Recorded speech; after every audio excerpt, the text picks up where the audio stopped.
कुछ चीजों को लेकर मनमुटाव के कारण इटली ने अपना पाला बदल लिया और एक्सिस पावर का हाथ थाम लिया।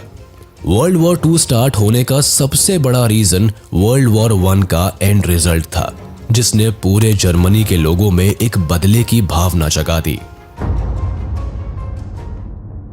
वर्ल्ड वॉर 1 से पहले जर्मनी अच्छे लेवल पर डेवलपमेंट कर रहा था, जिससे इसकी इकोनॉमी भी काफी स्ट्रांग थी। जर्मनी एक पावरफुल और स्ट्रांग नेशन था, इतना कि वॉर के बारे में जानकर भी जर्मनी बिल्कुल नर्वस नहीं हुआ। इसका एक कारण यह भी था कि जर्मनी अपनी आर्म्ड फोर्सेस पर भर भर के पैसा लगाता और उन्हें बड़ा और स्ट्रांग करता जाता। जर्मनी फर्स्ट वर्ल्ड वॉर को लड़ने से पहले ही अपनी जीत को लेकर कॉन्फिडेंट था, लेकिन वर्ल्ड वॉर 1 में एलाइज पावर ने सेंट्रल पावर्स को बुरी तरह हरा दिया। सेंट्रल पावर्स में कॉमनली जर्मनी, ऑस्ट्रो हंगरी और ओटोमन एम्पायर आते थे, जिसमें जर्मनी के साथ सबसे बुरा बर्ताव किया गया।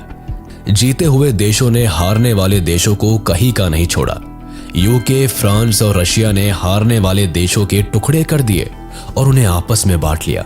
1918 के एंड तक जर्मनी केवल एक हारा हुआ टुकड़ों में बटा देश था, जिसके पास एलाइज देशों की डिमांड्स मानने के अलावा और कोई चारा नहीं था।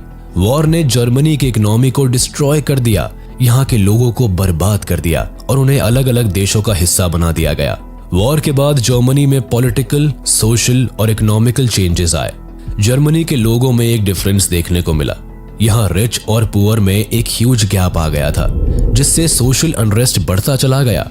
बाकी अनएम्प्लॉयमेंट और कई डिजीजेस भी देखी गई। कई लोग तो केवल स्टारवेशन और बीमारियों के चलते ही मारे गए। जर्मनी के पास अपना देश चलाने के लिए ना तो सरकार थी ना ही पैसा, जिसके कारण ये देश डूबता चला गया। इस देश के रिसोर्सेज भी ऑलमोस्ट फ्रांस और बाकी देशों ने बांट लिए थे। जीते हुए देशों ने जर्मनी के साथ तरह तरह की ट्रीटी साइन की थी, जिसमें इतने कड़े नियम थे जो किसी भी देश को बर्बाद कर सकते थे। वॉर के बाद जर्मनी से सब छीन गया, उसके लोग, उसका स्टेटस, उसकी आर्मी, उसकी पहचान। वर्ल्ड वॉर 1 के एंड में जब जर्मनी हार गया तो एलाइज कंट्रीज ने जर्मनी के साथ ट्रीटी ऑफ वर्साई साइन की, जिसमें काफी हार्श और ह्यूमिलिएटिंग प्रोविजंस थे। ट्रीटी ऑफ वर्साई 28 जून 1919 को ऑफिशियली वॉर एंड के नाम से साइन की गई, जिसमें जीतने वाले सभी देशों ने अपनी अपनी सेफ्टी और सिक्योरिटी के लिए डिमांड्स रखी। लेकिन इन सब में फ्रांस ने सबसे हार्श डिमांड्स रखी।